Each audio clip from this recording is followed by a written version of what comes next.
Weinberg is a must listen for hiring managers, HR pros, and job seekers. Tune in to Transformation Talk Radio, the first and third Tuesday at 11 to discover the psychology of making smarter hiring decisions that shape successful teams and organizations. Dr. Mickey and expert guests will disclose the full hiring journey. For more info, visit deltaconsultants.com. Hi, everyone. I'm Dr. Pat. I'm the host of the Dr. Pat Show, and I am the creator of the Transformation Network, doing what we do in the world of positive radio, informed. Welcome to Break Free and Trust, a redesign for living.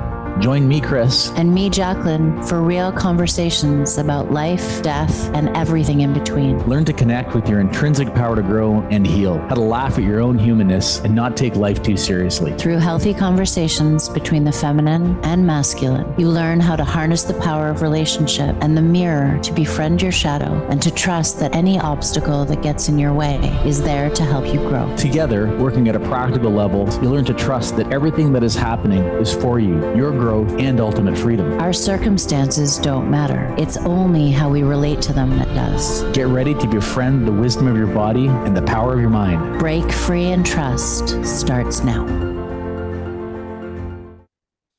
And welcome to Break Free and Trust, a redesign for living. I'm Chris. And I'm Jacqueline.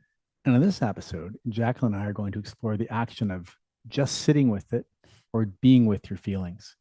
This idea of just being with your feelings or fully feeling your feelings is something many of us have heard from therapists, coaches, or spiritual mentors. Just sitting with is a concept that is also preached by all the sages of the ages. What does just sitting with your feelings even mean? How is this not just avoidance of action? Why is it paradoxically considered an act of courage in spiritual teachings? And what is the benefit and what are the costs of sitting with your feelings? All of this, much more in the next hour. And as always, it's a live show. So we'll be taking questions in the second half. Put them in the chat or call in at 1-800-930-2819. And so, Jacqueline, why don't we start with the first question I had from the intro? What does it mean to just be with your feelings? Feels like a question that I answer every day. Right. Yeah, what does it actually mean? Well, I think it's interesting. I think my answer to you today would look very different than my answer to you a year ago or 2 years ago or 5 years ago. And I'll explain why, and then I'll answer your question. All right. The why it would look different is that as our capacity to do just that, sitting with our feeling changes, what it means actually is entirely different. Because as our capacity grows, our ability to be with ourselves shifts and changes. And I answer the question like that to begin with, because, in the last few days, I've had the opportunity to do exactly that. And it means something very different for me now than it did even a month ago. So what does it mean? Sitting with your feelings sounds kind of woo-woo, or at least that's what I'm told by my clients. And what I've heard is, so you mean I just need to sit with it and life's going to get better and everything's going to change? And the answer is yes and no. Sitting with our feelings means sitting with what happens in our bodies before we intellectualize or react physically. And let me break that down. An event happens. You have a fight with your husband. You have an argument with your boss. You have a family interaction that doesn't sit well with you. Generally, what we do as people is we want to discharge that feeling as quickly as possible because the feeling itself is uncomfortable. And so we move into action. We reach out to a friend. We pick up the phone. We react and start a fight and create a whole bunch of drama based on our own inner programming, which we can get into in a minute. what sitting with our feelings actually means is the moment that it almost slows down time, actually. I'll put it that way. And what I mean by that is the moment that that event, external event, happens, there is a physiological reaction within our bodies. There might be a tightness in our chests. There might be a tightness in our shoulders. Our heart might beat really quickly. Our armor might begin to come back on.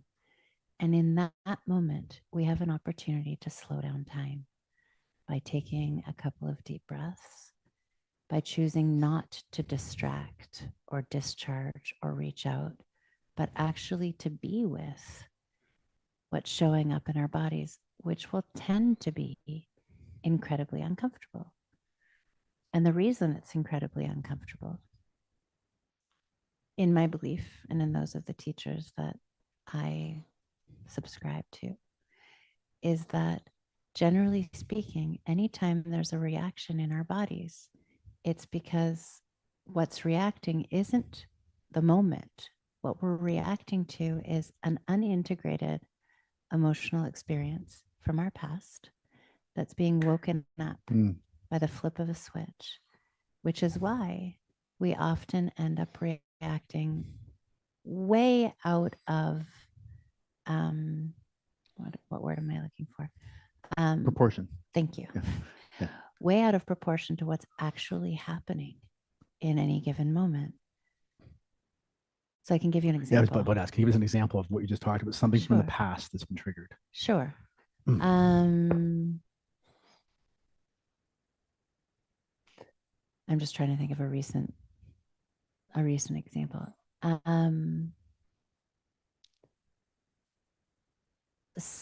I'll give you a very recent example. Your friend asks you if you can drive another friend home.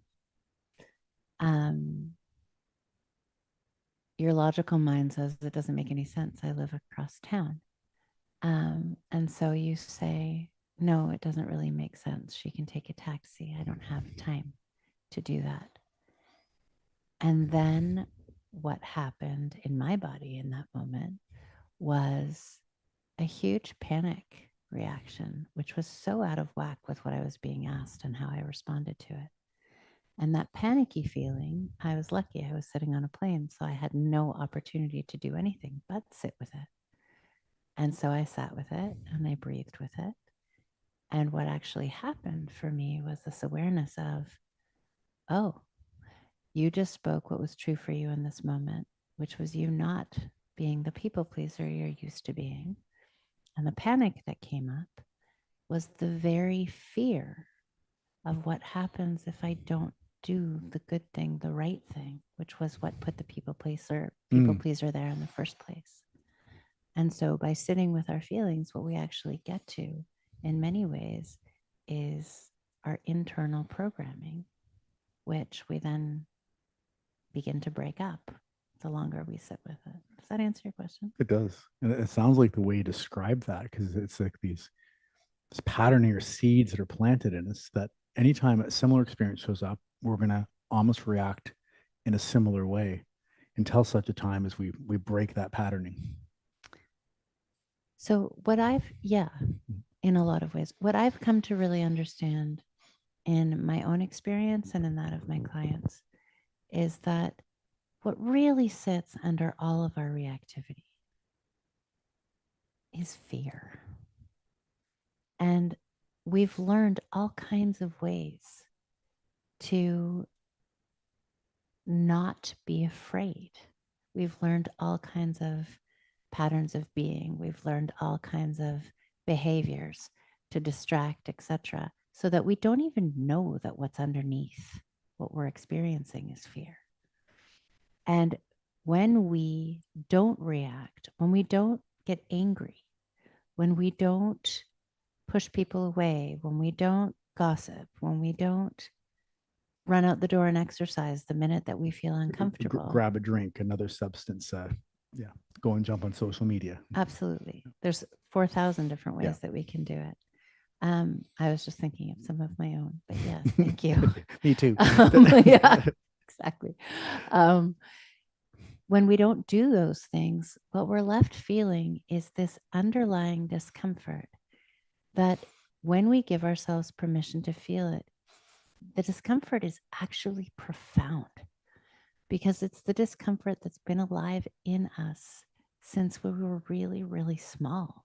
When the fear of someone turning their back on us, or somebody not liking us, or somebody deserting us actually meant life or death.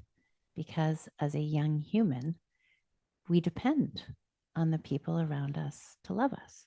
So we develop these patterns to make sure that we get the love that we need. But what we are doing is we are masking the discomfort that sits underneath.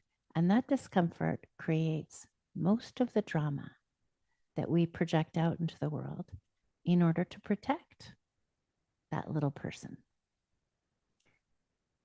But what it also does is it allows whatever is uneasy in us to stay in our physiology in such a way that even if life is not stressful, which for most of us, we can't really say, life is full of lots of different stresses, there is an underlying stress in our physiology designed to continue to protect us. And with that underlying stress, we are much easily triggered in our day-to-day life. So this is, breaking down this is a survival-based mechanism that creates these patterns of behavior that's meant to protect us, because at the time, it literally feels like life or death if these things aren't met. And as we grow older, we outgrow them, but we don't outgrow the patternings of it all. We also don't outgrow the life or death feelings of it all.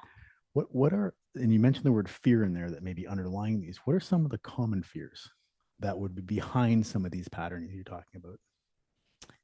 I'll name some of them and then I'll let you name some of the Sure. other ones. And that was a great summary, by the way. Fear of rejection, fear of abandonment, fear of not being worthy, fear of not being loved, fear of not being good enough. Those are some of the ones that come to mind right away. Yeah. Any others come to mind? Just for you? common one: fear of financial insecurity, Mm-hmm. fear of humiliation, Fear of not belonging. fear of not belonging, not being safe. That Yeah. genre. Yeah. But it is interesting, like that. Those encompass. I'm going to throw a number out there. 80 to 90% of sort of the fears out there could be captured in that broad category of what is that systematic driver of some of our reactive behaviors of most people. Yeah. Until they look at it, or until they feel it. Yeah. Yeah. Absolutely. I'm curious if you would describe it differently. What does it mean? What does it mean to you as a man? And in men's work, because most of the work I do is with women, what does it mean to be with or sit with your feelings? Yeah, and I'm not sure if I'm answering this from a masculine standpoint or more from someone who's a little more heady and intellectual than body focused, but like the same underlying causes that you're talking about. Yeah. Childhood experiences or traumas manifesting in a survival based mechanism called the ego that has these reactive points that when challenged, when its fear buttons are hit, wants to react in this sort of almost predictable repeated pattern. And if we just move into reaction or move into distraction, the pattern it's like a record with the groove getting deeper and deeper every time we react or suppress or move away from that feeling.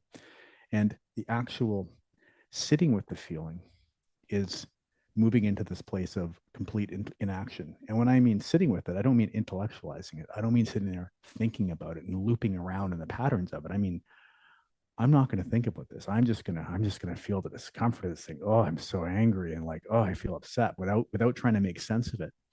And in the not thinking, the not doing, allowing a new inspired consciousness to emerge about responding maybe in a different way than we have each and every time. And my experience with it is when I go into that place and sit with it, I have the body experience that you're talking about, but also I get this experience of inspiration.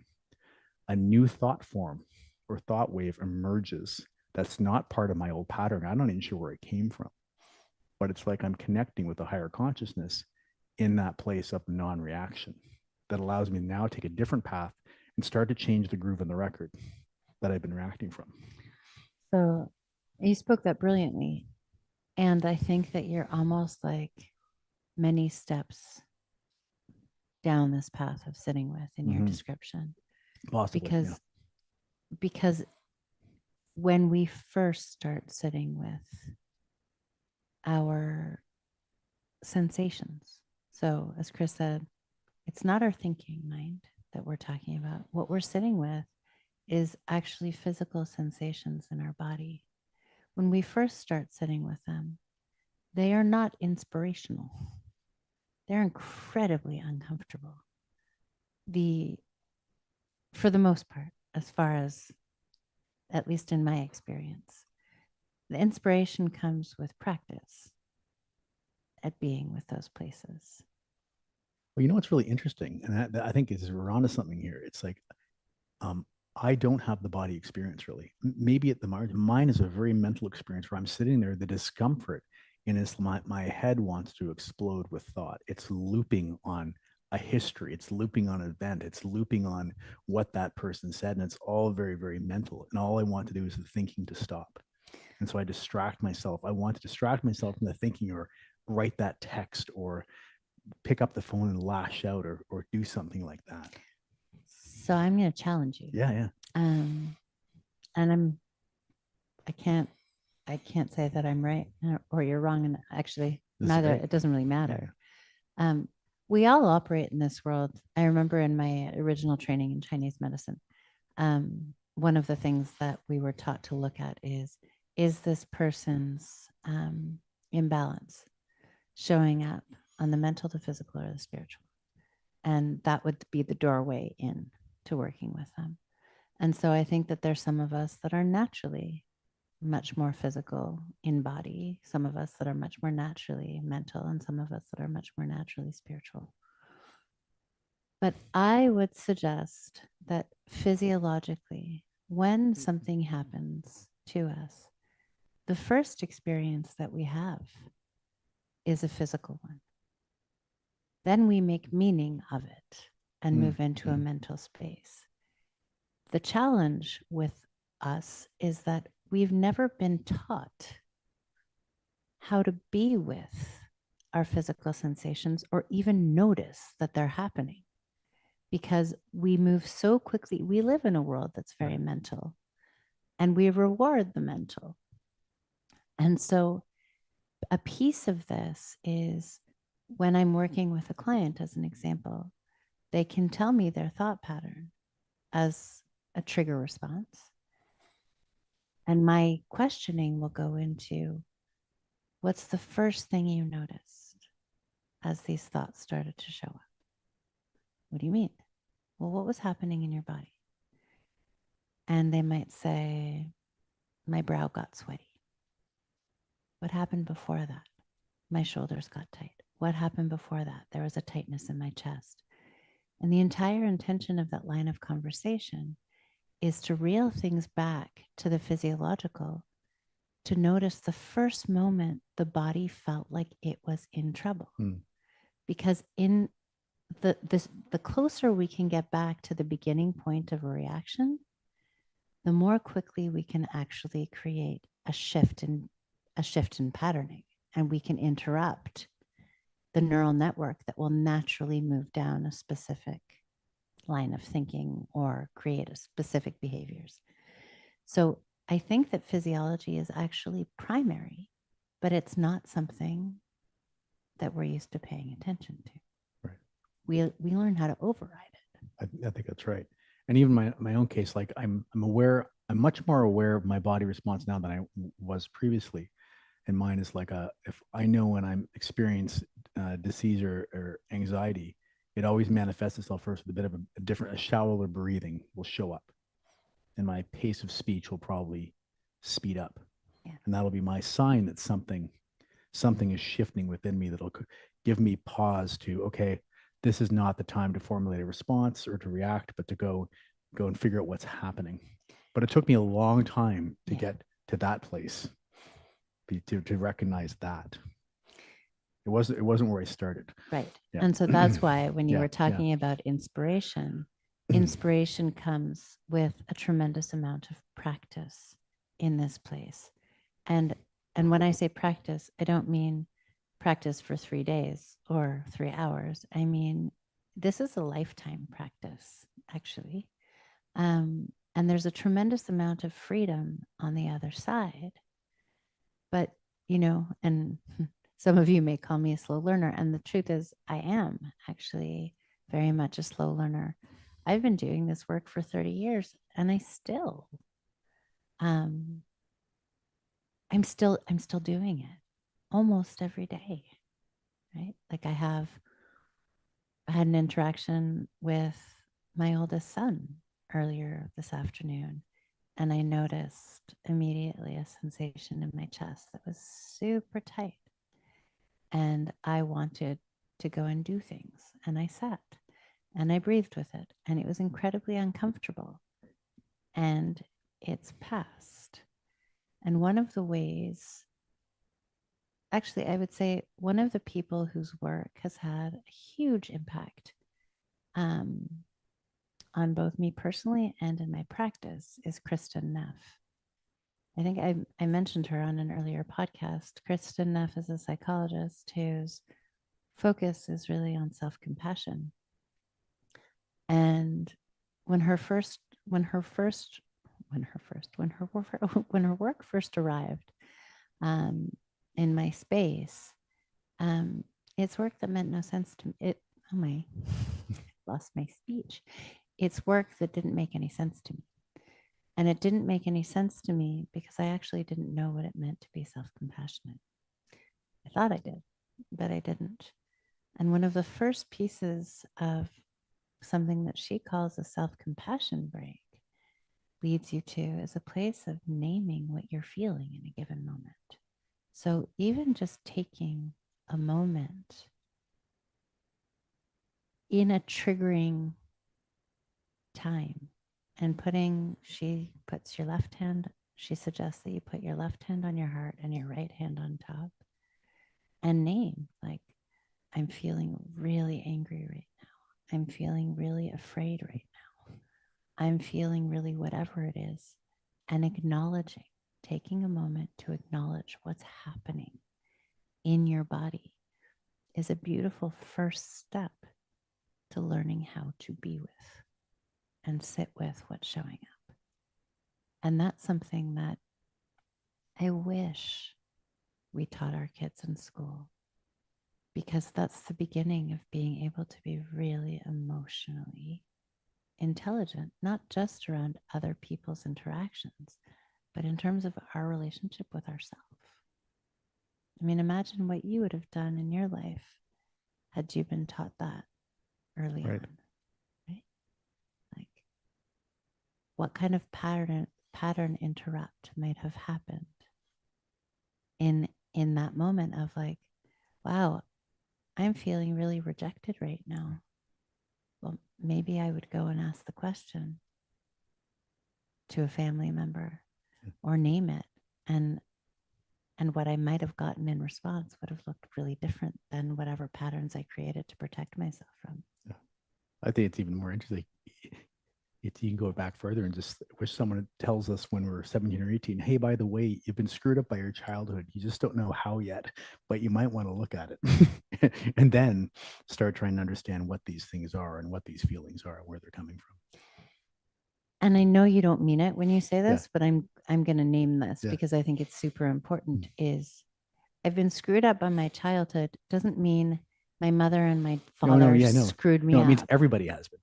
Well, but what it means is I've been screwed up by my own reactions to my environment and the stories that I've told myself about my environment. Yeah. And I name that because right now we're living in a culture of massive victim mentality. Yeah, I know. And this is the opposite of the victim mentality. It's more just a realization, okay, I'm an individual person that's been put into this place where I've needed to fit in to survive. And I may have had all these maladaptive strategies to get there that aren't going to serve me anymore. To move forward in life, I need to shed the skin and look at what those things are. And that'll be something that's worth doing, versus we're not told that until something breaks. And then we have to go take a look at it and say, what just happened? Oh, I see. I've been fear driven most of my life and I had no idea. So you just named a process essentially that we go through. What makes it so hard to sit with our feelings?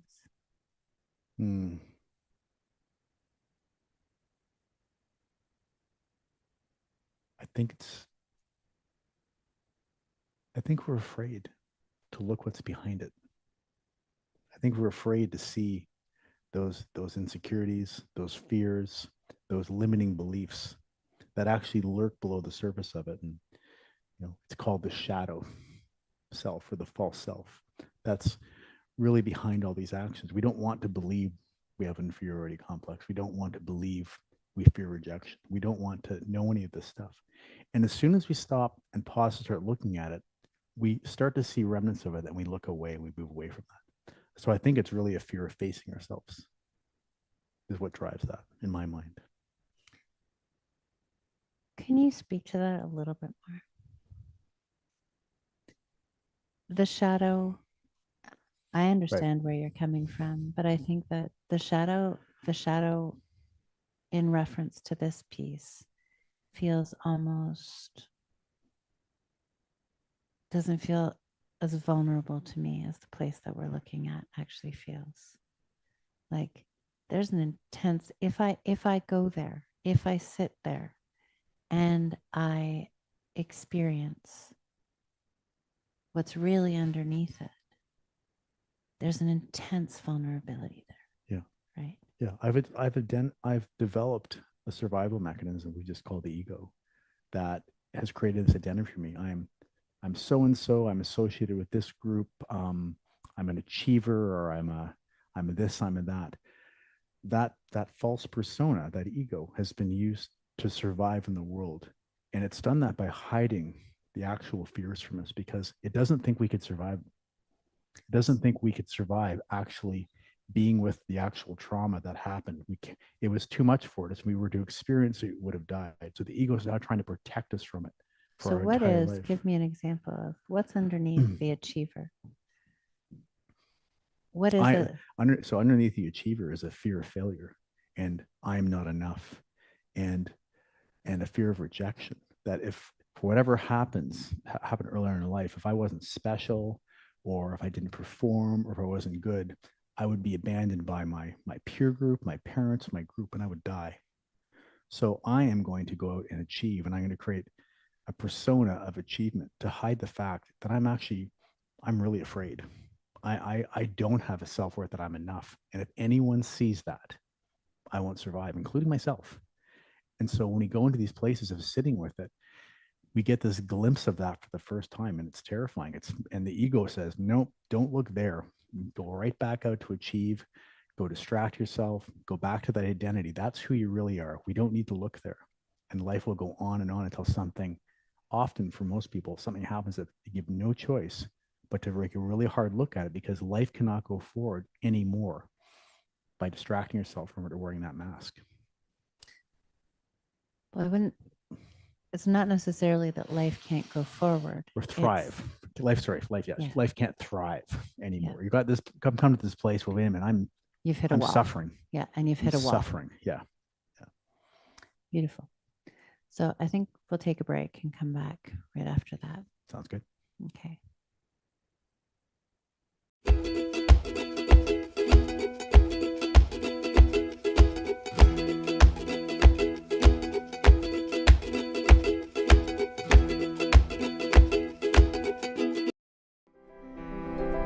Tune in to Break Free and Trust, a redesign for living with me, Jacqueline. And me, Chris, on Transformation Talk Radio every second and fourth Monday at 3 p.m. Learn to connect with your intrinsic power to grow and to heal, and how to laugh at your own humanness and not take life too seriously. Witness the field of potential that arises when you take personal responsibility and become the divine creator in your own life. Visit theway-healing.com for more information. Hey, everybody. Oh, my goodness. We have got talk radio for all of it. Really, thank you for blazing the trail for women in talk radio and just being such an inspiration to me and so many other people. What you're doing is so awesome. And, you know, without people like you there to like really step out of the box and go for it, I don't know if someone like me would have ever ended up here, but I'm so happy to be here. And yeah, I just want to thank you for everything you're doing. You're one of my major inspirations. What if your training isn't enough? The Multicultural Mindset Podcast invites counselors and therapists to unlearn the one-size-fits-all approach.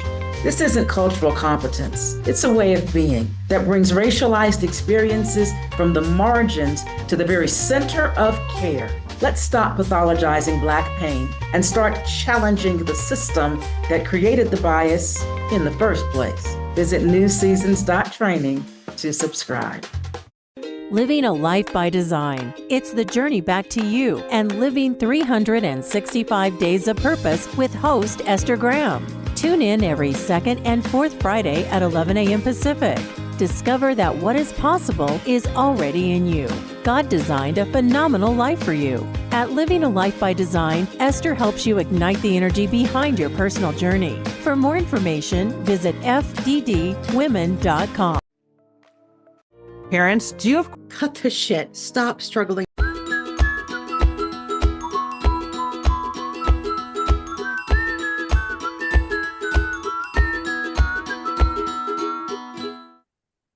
Welcome back, everybody. First, I want to really thank you for the intensity with which you just described that process, because when we were talking earlier, it felt very, very heady to me. And you really got into the depths of why going there is actually so terrifying. Even my ego wants to avoid it, right? Oh, yeah. Yeah. We all work really hard to avoid it. But I think one of the things that I want to name is that there's a common humanity in what you spoke. And what I mean by that is every one of us is walking around working with some version of this at perhaps a different level of practice and experience with it. But this is not something that, you know, your neighbor down the street was immune to. This is part of the human condition. And so I name that because, one, it's really hard for us in those places, partly because we feel really alone. And we feel like we're the only one that's going through this. And when we begin to recognize that every one of us has created our own story, and every one of us has created our own behavior patterns around working with that story, and we see that we're not alone in our experience, it becomes a little bit easier to deal with. And it actually can become a talking point in our conversations with people in our lives who are willing to engage in that conversation.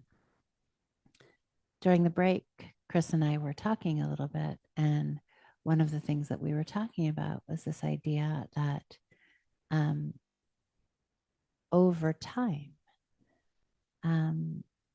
we really develop the observer or a witness within us that watches as this process happens, so that rather than getting swept up in it, we actually become an observer of the process itself. Do you want to share a little more about that? Yeah, it's not that, you know, this ego identity ever fully goes away, or suddenly we don't have these fears or limiting beliefs or this programming. It's all still there. It's just that we become aware of it. It's not unconsciously driving our lives and then we're calling it fate. that's not happening anymore. It's like, it's not like we're moving to the light, but we're grabbing this, darkness and pulling it into the illumination. And once we begin to see it, or once you see it, you start seeing its patternings, you start predicting it. And when these feelings come into the body, you can move into this place of, oh, what's going on here? And pretty quickly and prescriptively, you can get to this conclusion, oh, I see what's about to happen. I'm driven by this fear or this belief system. And it's not necessarily true. So now I'm not at the mercy of it. I don't have to react to it. I can now change the way I'm going to respond to it. Is that what you're asking? Mm-hmm. Yeah. Okay. And, if I may, I would say that there's, in that process, something really beautiful is happening. It doesn't always feel so beautiful, just for what it's worth. This is a really tough process, actually, to go through. But I'll share something really personal. Over the past few weeks, there have been many opportunities for me to look at the part of me that has lived most of her life as a people pleaser. And I used to call myself a people pleaser in recovery, but the truth is I haven't quite recovered. I'm still in it. And the beauty of it is that the universe won't rest until we are free. And what I mean by that is your universe, your little world or big world, will give you opportunity after opportunity after opportunity to face yourself, to see where you're getting in the way of being able to walk through life free of your limiting stories. And so Chris and I we had a conversation last week where I was like, and then this opportunity showed up, and then this event happened, and then this event happened.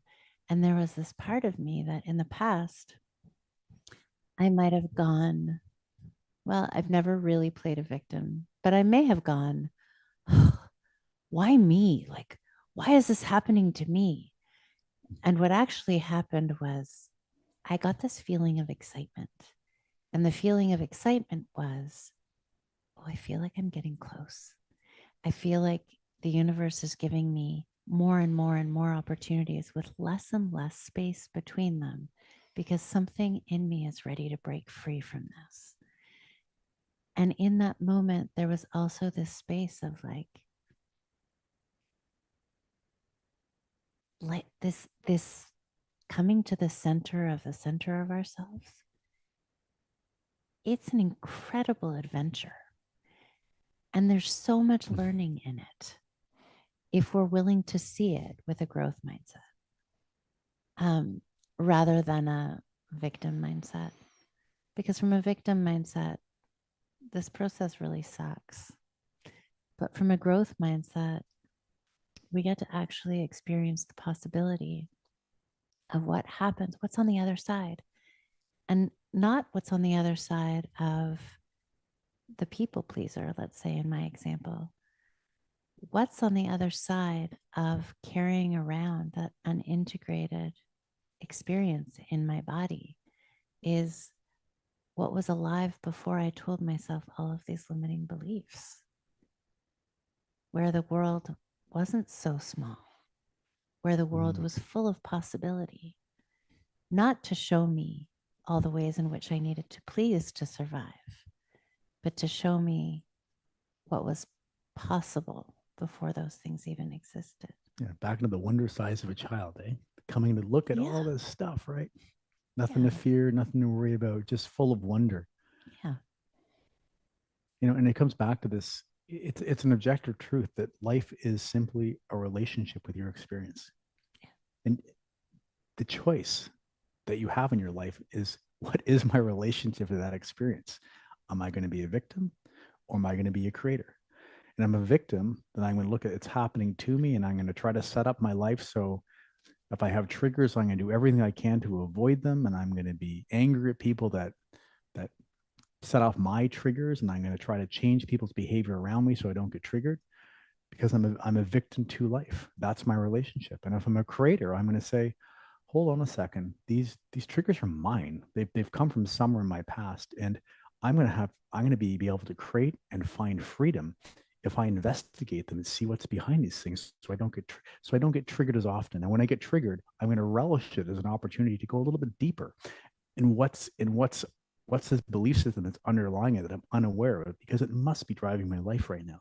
And trigger after trigger, slowly but surely, as you sit with this stuff, you begin to feel it fully through, make sense of it. You'll be free of it. I think it's important for us to talk about physiology for a second with that, in that when we get tripped up or we get triggered, our physiology moves with us. And we talked earlier about this flight or fight response, or a survival response. When we get tripped into that place, we don't get to think logically. We move into reactivity very quickly. And it's hard to come back down from that. We have to go through a cycle of neurotransmitters being released to protect us in terms of our survival. Is it fight or flight we're talking about here? Yeah. Fight, flight, or freeze, or whatever it is. Yeah. But there's more terms that have been attributed to that now, which I'm not remembering, but yes. And the opportunity with this witness is to catch that before those events, those internal events, happen in our physiology. And I think it's worth sharing a couple of ways to be able to actually calm our physiology. And you spoke to one of them earlier on, which was, so I notice that when I get triggered, my breath actually gets really shallow. And so I take a couple of deep breaths to calm me down. One of the breaths that I know works really beautifully, and I find myself doing it anytime that I get into this place, is to inhale through the nose for the count of 4, to hold the breath or suspend the breath for the count of 7, and then to exhale through an open mouth, almost like with a whistle sound, for the count of 8. The longer the exhale, the more likely our nervous system will begin to calm itself down. And in the same way that we can get triggered into a survival mode, we can also trigger our nervous system into a parasympathetic state or a quiet mode. And there are so many different ways to do that. I just think it's worth naming.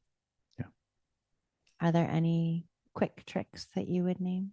Yeah, I mean, again, I come at it from the different direction, and mine are more verbal or mental cues that I use. One is a mantra that, in addition to just noticing my breaths and making a conscious effort to take a long, deep breath through the nose and an exhale 4 or 5 times for the body, I'll notice my mind racing or overthinking. And I like to call myself an overthinker in recovery too, but I'm still working on it. That in my past has been one of overthinking. And so my mantra in that is out of my head and into my heart, out of my head and into my heart, over and over again. And it really does have an impact. It's like, and when I'm doing that, I'm visualizing my mind as a rough sea, wind blowing, rain coming down. And as I repeat the mantra off with my eyes closed, I'm visualizing that sea becoming calmer and calmer and calmer until it's like flat glass with the sun coming up, maybe a loon in the distance, that type of thing. And that has a tremendous impact on slowing down my thinking and bringing my physiology down. Beautiful. Yeah. And then one more thing I'd add to that is when I'm in interaction with people, I can't get away to do that. My trick is to, whatever's happening, I pause and I say, okay, I'm feeling this. Chris, who do you choose to be in this situation? And get myself out of what do I need to do? And can I establish who I want to be? I want to be kind, empathetic, and compassionate. And again, that has immediate impact on me. So I think, one of the things that comes up for me when you speak that is out of my head and into my heart, out of my head and into my heart. For me, that might look like what I said earlier with a left hand on my heart and right hand on top, which is like to hold myself, right? Because this action actually releases oxytocin from my brain that says, you're cared for, you're okay. And finding some way, I think Peter Levine does something where he sticks his thumbs under the armpit and hands here, which is holding yourself, just tending to yourself for a moment. Because oftentimes we are in the midst of exactly what's like, it's happening in real time. We don't have a chance to just step away. Yeah. So to calm ourselves down, to be able to say, hey, you're in your head, or hey, quietly, your heart's racing and you're about to react. What do you need in this moment to calm yourself down? And then to be able to ask the question that you asked was, who do I want to be? And, you speak about who do I want to be in this moment? I want to be kind. I want to be caring. I want to be whatever. And there's times where I can go there as well. But the first thing that comes up for me is the awareness that whatever part of me is reacting is a very young part of me. Mm-hmm. And that young 2-year-old, 3-year-old baby, she doesn't need to be told who she needs to be. What she needs is to be met with tenderness, not by other people, but by me. Right? Because I'm the very one who rejected her in the first place when she felt scared. I put on all kinds of armor to protect her from that fear. But the truth was she was scared. Mm-hmm. And she needs somebody to hold her in that moment. And that person that she needs is me. We spend so much of our time looking outside of ourselves for our partners to meet us in that way, for our friends to meet us, for our parents. It's their responsibility to meet us. But actually, it's our responsibility to meet ourselves in those moments and give ourselves what we need to calm ourselves down. Yeah. And the beautiful thing about this work, it's hard, but it's like, what are the triggers? The triggers we have that create this reactivity, they're pointing us in the direction of the parenting we need to do for ourselves. Like it's all been sort of divinely set up this way. Yeah. Like these triggers and reactivity points aren't there to plague us. They're there to show us the way. It's the way through and the way back to ourselves. Each and every time one of these comes up, it's pointing, it's time to look there. You're having these feelings for a reason. These feelings are serving you to find your way back to self, an opportunity to shed a layer of ego and come back to your true self. Which is why it's an adventure and it's exciting. But what, our conversation could sound a little bit fluffy, but I'm going to make it really real. When we don't do this for ourselves, we live in reactivity. We live in reaction, and we actually create violence in the world around us by blaming, by shaming, by discharging energy and projecting it on the people in our lives because we don't know how to be with it ourselves. And we create drama. We create traumas for other people because we're not taking personal responsibility for ourselves. And so while the idea of sitting with might sound fluffy, I would go so far as to say, if we were all able to sit with what was really sitting under the surface for us, all of this warring and fighting and violence that's happening in the world around us would go away because there'd be no need for it. Yeah, I mean, I like how we're, and in the spirit of the non-fluffiness, exactly as you said, I spent the first half of my life not understanding any of this. This is relatively new to me. And in that process, when tough times got tough, I got into blaming, distracting,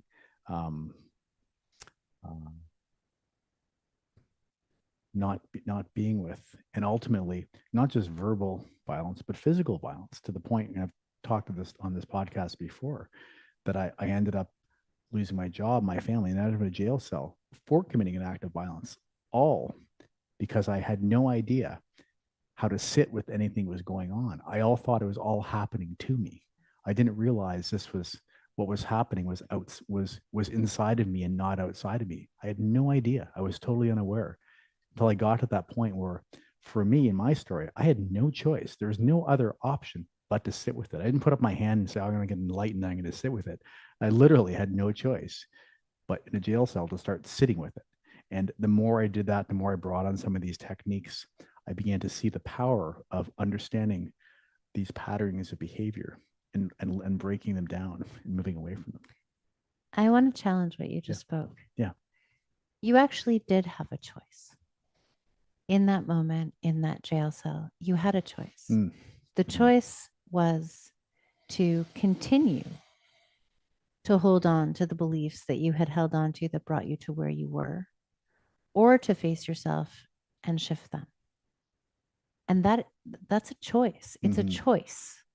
And it's a conscious choice that each one of us has an opportunity to make. Some of us are brought to our knees and given what feels like no choice, because the no choice is, for you would have killed yourself. Yeah, and the choice, I guess, the choice that was, I felt I had divine inspiration, was one of surrender, and the complete admission of powerlessness. That all the things I was trying to do to modify the external situation had not worked, and I needed to completely give up control and turn it all over to a power greater than myself, whatever that was, but really putting myself in this place of powerlessness.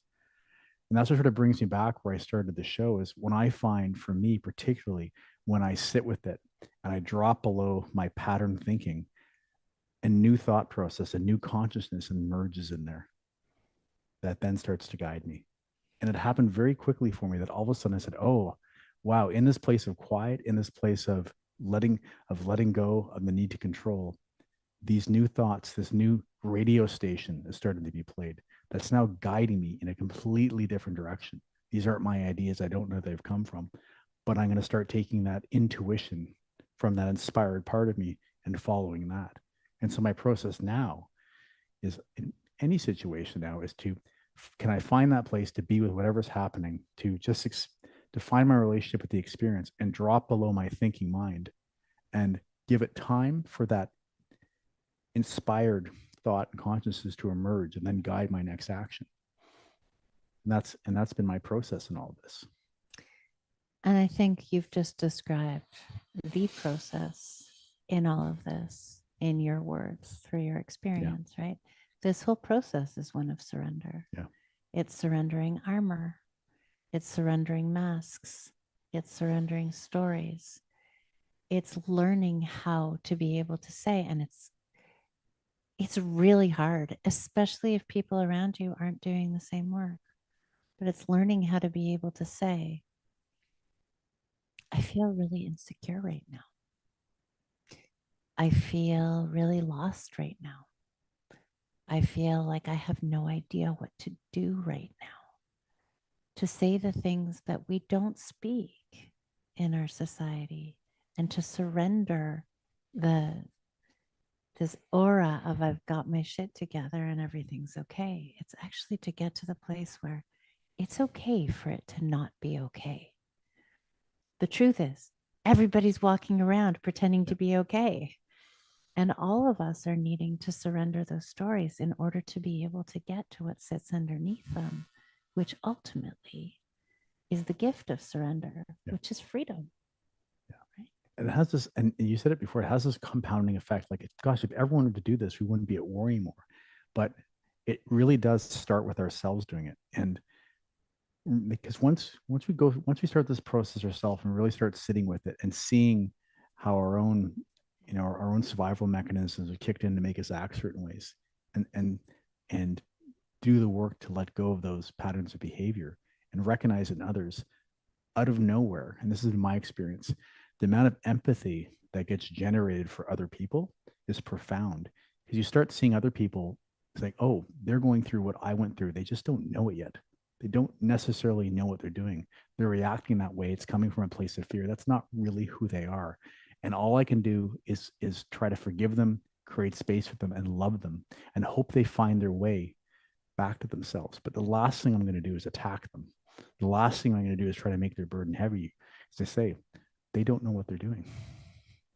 And that just leads to that space for that person to heal themselves. And ultimately, the doorway to that space is to begin yourself. Yeah. By taking chances in your relationships. Maybe it's with your husband or wife. Maybe it's with your girlfriend or boyfriend. Maybe it's with a close friend or a parent or a sibling.